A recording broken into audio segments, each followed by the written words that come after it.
अस्सलामुअलैकुम दोस्तों, आज આપણે છોલે ભટુરે બનાવીશું। એકદમ આસાન રીત છે છોલે ભટુરે બનાવવાની। તો ભટુરેની એક ટ્રીક બતાવીશ મેં તમને। એ ટાઈપથી તમારે બનાવશો તો એકદમ ફૂલા ફૂલા અને એકદમ સરસ તમારા ભટુરે બી તૈયાર થઈ જશે અને ખૂબ જ ટેસ્ટી લાગે છે। જેવા બજારમાં મળે છે એ રીતના મેં તમને આજે બતાવી રહી છું।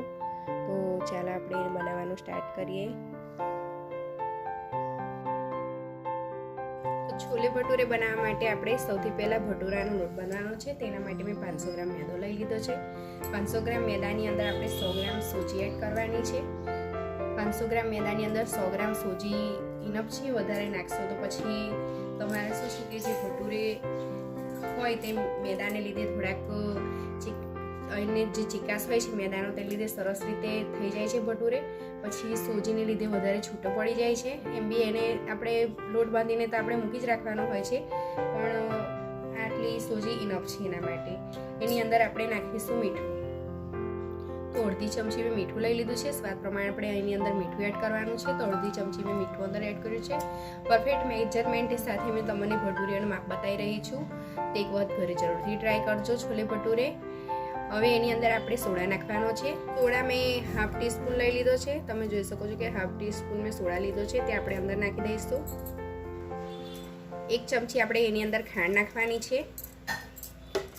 આ રીતે પરફેક્ટ માપ સાથે તમે બનાવશો ભટૂરે તો ખૂબ જ સરસ થાય છે અને ખૂબ જ સરસ રીતે ફૂલે છે બી। એટલે આ રીતનો માપ તમારે યાદ રાખવાનો છે અને આપણે મિક્સ કરી દેવાનું છે। હવે આ રીતે સોજીને જે મીઠું નાખ્યું છે અને સોડા નાખ્યું છે તેને આપણે મિક્સ કરી દીધું છે। એમાં આપણે 100 ગ્રામ જેટલું તેલ નાખવાનું છે। 100 ગ્રામ તેલ, જો 500 ગ્રામ તમે લોટ લીધો હોય મેદો તો એની અંદર આપણે 100 ગ્રામ તેલ નાખવાનું છે અને તમે ઓછો લીધો હોય તે પ્રમાણે તમારે ઓછું તેલ નાખવાનું છે। એટલે 100 ગ્રામ આપણે તેલ લઈ લીધું છે, એને સરસ રીતે મિક્સ કરી દઈશું આપણે।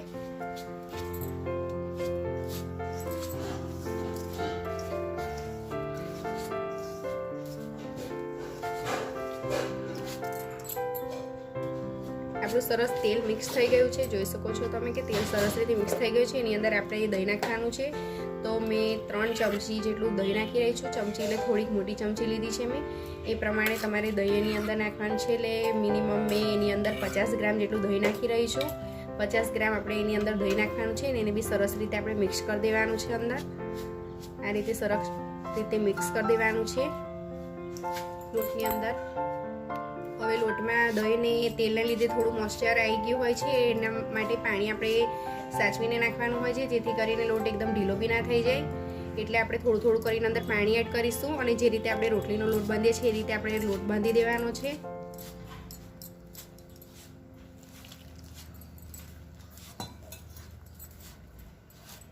લોટ સરસ રીતે બંધાઈ ગયો છે, તમે જોઈ શકો છો। એની અંદર આપણે થોડું તેલ નાખીને સરખી રીતે મિક્સ કરી દેવાનો છે અને પછી આપણે એને ઢાંકીને મૂકી દેવાના છે। થોડોક ઢીલો જ રાખવાનો છે લોટને, એકદમ કઠણ નથી બાંધવાનો લોટ। જે રીતના આપણે રોટલીનો રાખીએ છીએ એ રીતના આપણે લોટને તૈયાર કરી દીધો છે। તમે જોઈ શકો છો કે આપણે જે રીતનો રોટલીનો લોટ કરીએ છીએ તૈયાર, એ રીતના આપણે તૈયાર કરી દીધો છે।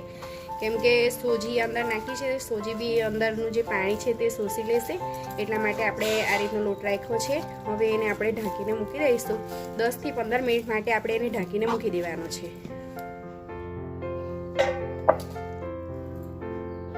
જ્યાં સુધી આપણો લોટ પલળે છે ત્યાં સુધી આપણે ચણાને બાફી લઈશું। ચણા મેં 250 ગ્રામ લીધા છે। તમે જોઈ શકો છો કે 250 ગ્રામ મેં છોલે ચણા લઈ લીધા છે અને એને મેં પલાળી દીધા હતા। 5 કલાક માટે મેં એને પલાળી રાખ્યા હતા પાણીની અંદર।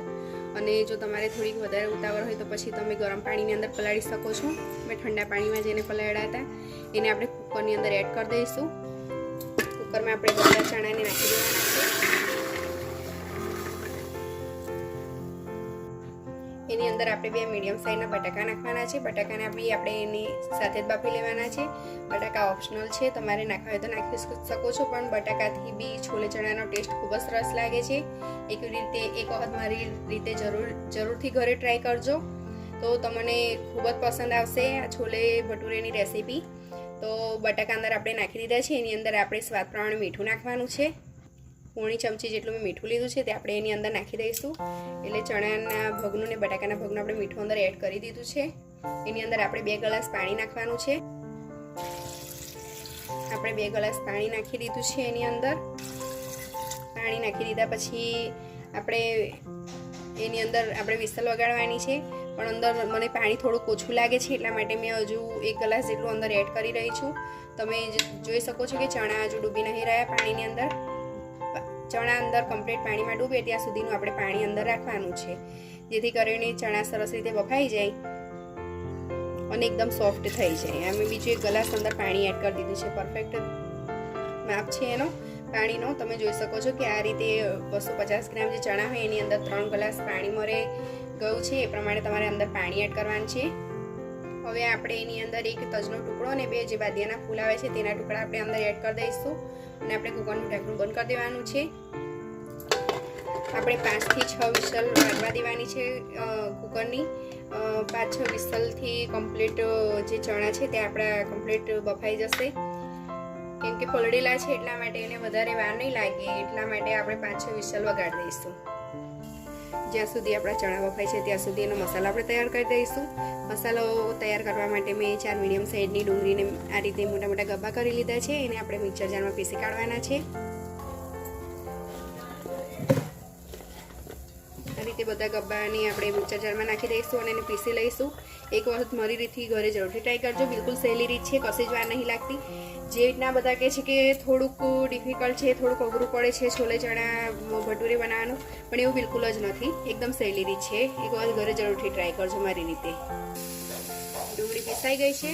હવે એ જ ડુંગળી કરીને આપણે એની અંદર ટામેટા પીસી લઈશું. ટામેટા બી મેં 4 મીડિયમ સાઇઝના લીધા છે, તેને બી મોટા મોટા કટ કરી નાખ્યા છે અને આપણે મિક્સરમાં નાખીને પીસી લઈશું.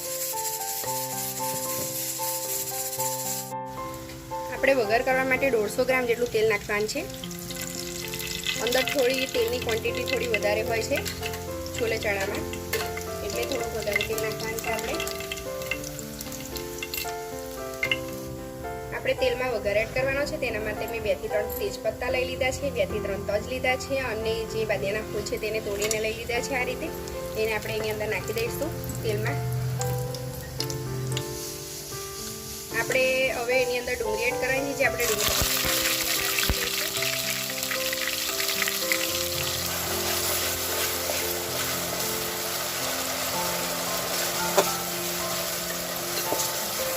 ગોલ્ડન કલરની આપણે ડુંગળીને થવા દેવાની છે. સરસ રીતે શેકાઈ જવા દેવાની છે આપણે ડુંગળીને. ડુંગળી આપણી કમ્પ્લીટ થઈ ગઈ છે. એની અંદર આપણે 50 ગ્રામ જેટલી આદુ લસણની પેસ્ટ નાખી દેવાની છે અને એને સરસ રીતે આપણે શેકાવા દેવાની છે, જેથી કરીને આદુ લસણ કાચું ના લાગે. અને ડુંગળીને શેકાવામાં આપણે 5 મિનિટ જેટલો સમય ગયો છે. 2 થી 3 મિનિટ જેટલો સમય થઈ ગયો છે. આપણે આદુ લસણને સરસ રીતે આદુ લસણ શેકાઈ ગયું છે. એની અંદર આપણે ટામેટાની જે પેસ્ટ બનાવી છે તે નાખી દઈશું અને એને બી આપણે સરસ રીતે શેકાવા દેવાની છે. મસાલો સરસ રીતે શેકાઈ ગયો છે. જોઈ શકો છો તમે કે તેલ બધું સરસ રીતે છૂટું પડી ગયું છે. એની અંદર આપણે 2 ચમચી કાશ્મીરી સૂંઠી મરચું નાખીશું. 1 લીલું મરચું આ રીતે તોડી નાખ્યું છે તેને આપણે એની અંદર નાખી દઈશું. અડધી ચમચી આપણે હળદર એની અંદર એડ કરી દઈશું. ચણામાં તો આપણે મીઠું નાખ્યું છે એટલે મસાલાના ભાગનું આપણે અંદર મીઠું એડ કરીશું સ્વાદ પ્રમાણે. એને સરસ રીતે મિક્સ કરી દેવાનું છે મસાલાને. એની અંદર આપણે થોડું પાણી એડ કરવાનું છે. થોડુંક પાણી નાખીને આપણે સરસ રીતે એને મિક્સ કરી દેવાનું છે. અડધા કપ જેટલું પાણી અંદર એડ કર્યું છે એટલે મસાલો સરસ રીતે બધો શેકાઈ જાય. અડધી મિનિટ જેવો સમય થઈ ગયો છે. મસાલો સરસ રીતે બધો શેકાઈ ગયો છે. મરચું બી કાચું નહીં લાગે. હવે એની અંદર આપણે જે ચણા બાફ્યા છે તે આપણે એની અંદર નાખી દેવાના છે. બધા ચણાને આપણે એની અંદર એડ કરી દઈશું. ચણાને સરસ રીતે આપણે હલાવી દેવાના છે. તો બસ સરસ રીતે ચણા આપણા બફાઈ ગયા છે. જ્યાં સુધી આપણો મસાલો શેકાય છે ત્યાં સુધી ચણા સરસ રીતે બફાઈ જાય છે. એટલે એક બાજુ ચણા બફાય છે, એક બાજુ મસાલો શેકાઈ જાય છે. કશું બી વાર નથી લાગતી. એકદમ સરળતાથી છોલે ભટુરે તૈયાર થઈ જાય છે. એટલે એક વખત ઘરે જરૂરથી ટ્રાય કરજો. હવે એને આપણે એની અંદર 1 ગ્લાસ પાણી નાખવાનું છે. આપણે 1 ગ્લાસ એની અંદર પાણી એડ કરી દીધું છે અને સરસ રીતે મિક્સ કરી દેવાનું છે. હવે એની અંદર આપણે જે બટાકા બાફી દીધા હતા તે છોલીને એને ટુકડા કરી નાખી દઈશું. આપણે એક બટાકાના નાના ટુકડા કરી દીધા છે આ રીતે, અને એક બટાકાને આ રીતે આપણે એને ક્રશ કરી દીધું છે. તે આપણે બન્યું આપણે એની અંદર નાખી દેવાનું છે, જેથી કરીને એનું જે ગ્રેવી છે તે સરસ રીતે જાળી થઈ જાય. એટલે એક બટાકાને આપણે થોડોક ક્રશ કરી દીધો છે, મતલબ કે એને જે ચમચાની મદદથી થોડું આપણે છૂંદી કાઢીએ છીએ એ રીતનું કરી લીધું છે. તમે જોઈ શકો છો કે એની ક્વોન્ટિટી જાડી છે છોલે ચણાની. અને બટાકા તો ઓપ્શનલ છે, તમારે નાખવા હોય તો નાખી શકો છો એની અંદર, પણ એકવાર મારી રીતથી ઘરે જરૂરથી ટ્રાય કરજો તો ખૂબ જ સરસ લાગશે. હવે એની અંદર આપણે જે છોલે ચણાનો મસાલો આવે છે બાદશાહનો તે નાખવાની છું મેં. 250 ગ્રામ છોલે ચણા આપણે બનાવ્યા છે, એના માટે આપણે જે એક પડીકું આવે છે મસાલાનું તે આપણે અંદર એડ કરી દીધું છે. ખૂબ જ સરસ ટેસ્ટ લાગે છે. હવે એને ઢાંકીને આપણે 5 મિનિટ સુધી થવા દેવાનું છે ધીમા તાપે, જેથી કરીને જે તેલ છે તે બધું સરસ રીતે ઉપર આવી જાય. 5 મિનિટ જેટલો સમય થઈ ગયો છે અને તમે જોઈ શકો છો કે ખૂબ જ સરસ રીતે બધું તેલ ઉપર આવી ગયું છે આપણા ચણાની ઉપર. એની અંદર આપણે ધાણા એડ કરી દેવાના છે. હવે આપણે ભટુરે બનાવવાના છે, તેના માટે આપણે તેલ ગરમ મૂકી દઈશું અને આપણા ચણા બિલકુલ રેડી થઈ ગયા છે, તેને આપણે બંધ કરી દઈશું. લોટ સરસ રીતે પલળી ગયો છે, તમે જોઈ શકો છો ખૂબ જ સરસ રીતે પલળી ગયો છે. અને આ રીતે સરસ મસળી લેવાનો છે લોટને.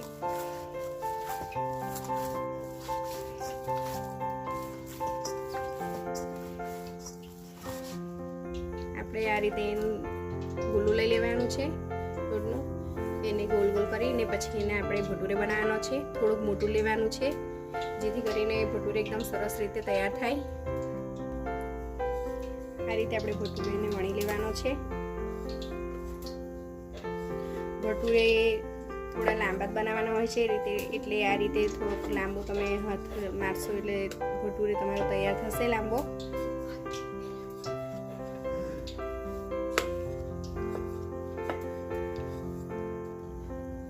આ રીતે ભટુરેને તૈયાર કરી દેવાનો છે. આપણું તેલ ગરમ થઈ ગયું છે, એની અંદર આપણે એને નાખી દઈશું. આ રીતે તેલની અંદર નાખી અને થોડા મીડિયમ ગેસ પર આપણે એને તળવાનું છે, એકદમ ફાસ્ટ ગેસ પર નથી તળવાનું. તમે જોઈ શકો છો કે આપણો સરસ રીતે ભટુરે ફૂલી રહ્યો છે.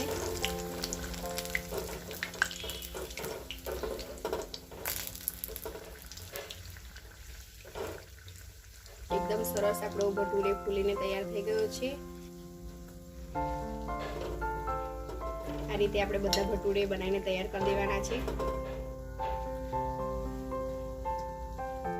જોઈ શકો છો તમે કે એકદમ સરસ રીતે ફૂલીને તૈયાર થઈ ગયો છે આપણો ભટુરે. આ રીતે આપણે બધા ભટુરે બનાવી દઈશું. માશાઅલ્લાહ, આપણા ભટુરા સરસ રીતે તૈયાર થઈ ગયા છે, એકદમ ફૂલીને સરસ થઈ ગયા છે. જોઈ શકો છો તમે કે એકદમ સરસ રીતે ફૂલી ગયા છે. આ રીતે ઘરે જરૂરથી ટ્રાય કરજો છોલે ભટુરે. બિલકુલ સહેલી રીત છે, બિલકુલ આસાન છે અને ખૂબ જ ટેસ્ટી લાગે છે. જેવો બજારનો ટેસ્ટ હોય એ પ્રમાણે મેં તમને આજે રેસીપી બતાવી છે અને તમને મેં જાળી બી બતાવી દઉં છું કે અંદર ભટુરેમાં કેવી રીતની જાળી છે. સરસ તમે જોઈ શકો છો કે ખૂબ જ સરસ રીતે જે રીતની જાળી પડે છે એ રીતની સરસ જાળી પડી ગઈ છે આપણા ભટુરામાં. આ રીતે ઘરે જરૂરથી એકવાર ટ્રાય કરજો. દોસ્તોમાં શેર કરવાનું ભૂલશો નહીં. સબસ્ક્રાઈબ કરીને બેલ આઇકન દબાવવાનું ભૂલશો નહીં, તો નવી રેસીપી મને તમને મળી રહે. બીજી નવી રેસીપી સાથે ફરી મળીશું. અલ્લાહ હાફિઝ.